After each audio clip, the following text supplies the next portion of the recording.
peut-être loolu demul jusqu'au bout parce que peut-être mënoon na nekk benn pexe ci li nga xamante ne moom mooy en 98 mais également c'était payant aussi. Voilà, en 98 j'ai eu à mettre en place un IFPPM, Institut de formation professionnelle de prévention médicale, d'y former des sages-femmes et des infirmières. C'était vraiment ma fierté, quoi. Mais à l'époque, je le faisais avec mes propres moyens, avec les médecins CHU, donc des centres hospitaliers universitaires de Dantec, de CTO, d'Abbas Ndao. C'était un projet magnifique.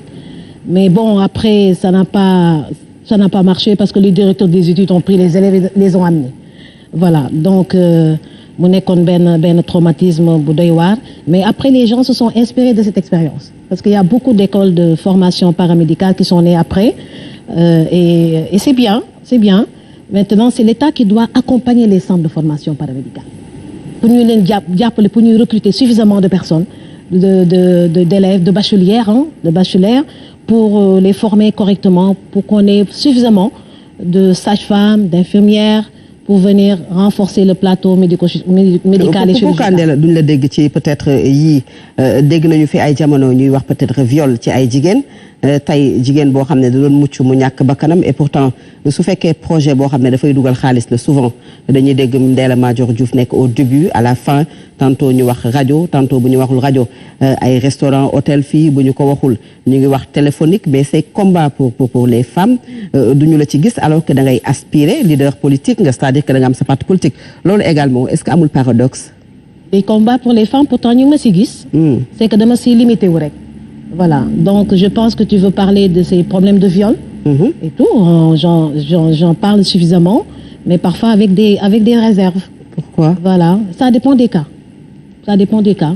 Donc chaque cas est un cas à part, doit être traité à part. Moi, je me prononce seulement sur leur xam ne dama koy sentir quoi. Voilà. Mais les femmes, je les défends. Le cas Adji Sarr jotuñu la ci woon dégg.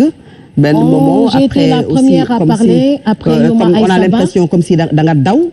Non. Lan la wala duggatoo ci waxatoo ci. Écoute, c'est quoi moi le problème je suis une femme médecin. Du ma dugg si lu ma maîtriser wul bu baax. Le problème d'Adji Sarr, quand ça a commencé, j'ai dit que Adji Sarr c'est ma fille. Mais tant qu'il n'y a pas d'enfant, tant qu'il n'y a pas de bébé, je ne vais pas réagir. Voilà. Donc c'était ça ma position. Tant qu'il n'y a pas de bébé, c'est-à-dire? Viol suivi de grossesse là donc Harman. Parce que non lañ ma ko présenté woon. Viol suivi de grossesse. Et j'attendais un bébé. Un bébé non reconnu plus tard peut-être. Ñan ñoo la ko présenté woon noonu? C'est elle qui l'avait présenté comme ça. Voilà. Elle l'avait présenté comme ça. Et moi, la position a été très claire à Seneweb. Ci wolof, s'il vous plaît. Son position a été très claire à l'époque Seneweb laa demoon. Et j'ai dit que Adji Sarr c'est ma fille mais damay xaar waaw parce que loo fekkewul mënuloo si sóobu à 100% quoi. C'est ta fille madame da nga ko rencontré. Voilà. Une fille parce que c'est une fille sérère qui a 20 ans je suis sérère donc toutes les filles ce sont mes enfants. À 54 ans j'ai une fille de 30 ans d'accord. Voilà, donc c'est pourquoi je dis c'est ma fille. Mais da nga teel a reculer avant ça peut-être ñuy xam ne loolu noonu muy ëmb am na ou amul dafa fekk nga teel a reculer Ndella. Wala da nga ko approché tu avais les informations peut-être que moom nekkul en état wala. Non. teel nga bàyyi nag. Quand j'ai commencé waaye parce que dama xëccoo dès le départ bu mu méttee dëgg ba kenn ñemewu si prononcé man maa si njëkk a prononcé après Youma Aïssa Ba là-bas aux États-Unis. Oui. Voilà, et après d'autres personnes se sont prononcées, commencé bëgg a accaparer wu affaire bi ma reculer. kon affaire bi dafa may xëccoo. waaw dafa may xëccoo. waaw donc ñu koy jàppale bari nañu donc man lu am xëccoo damay reculer et voilà Adji Sarr n'est pas venue me voir. Adji Sarr n'est pas venue me voir donc j'ai pas cherché à la rencontrer. Voilà donc elle a masu naa ko si problème bu mu am mais.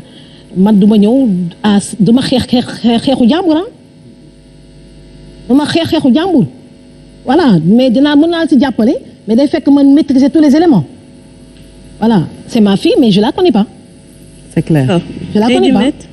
Voilà comme je connais ma fille d'accord Et quand j'ai dit c'est ma fille, elle pouvait chercher à me dire bon, à me remercier. Elle l'a pas fait. Voilà. Donc, y a eu des personnes qui se présentaient comme Adji Sarr sur WhatsApp qui essayent de me contacter, si c'est elle ou pas. Je sais que j'ai ci wolof Ndella ci wolof s'il vous plaît. am na ay jigéen yu doon présenté wu comme Adji Sarr di ma contacter par WhatsApp ndax moom la woon wala du moom en tout cas dama doon évoluer par message avec beaucoup de réserve. Voilà donc xeex bi daal duma ko def sama xeex personnel dinaa ko étudier à distance et après am si ay réserve. Voilà parce que un viol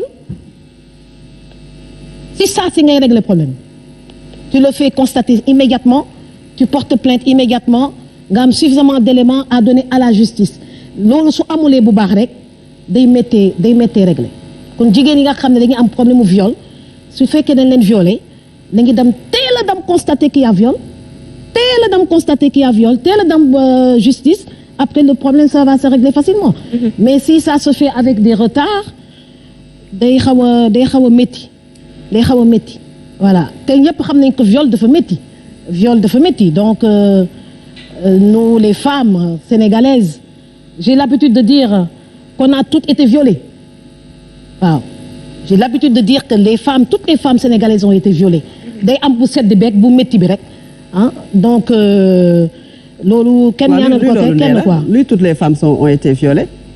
Loolu moom mooy lan. waaw comprendre ngeen toutes les femmes ont été violées. Comment? Parce que même dans un ménage day am dans le mariage day am viol dañ koy noppi rek maa ngi lancé phrase boobu lancé naa ko sur plusieurs plateaux mais les gens ne me comprennent pas. kenn comprendrewul de. on a été toutes violées. Xadi kenn comprendrewul loolu. Ça veut dire quoi Ndella? Ça veut dire vous avez parfaitement compris. Donc même ci mariage pas du tout on n'a pas compris. même ci mariage yi dafay am am yoo viol. xam da ngay bàyyi mu sedd. Non mais leeral la grand Voilà. plateau la Ndella. même ci mariage yi day am viol. Mais bien sûr. parfois mun nga xëccantoog soxna si. Absolument. Même dans un couple, il peut y avoir viol parce que quand c'est non, c'est non. Et quand tu dis non, kooku bëgg a forcer, c'est un viol.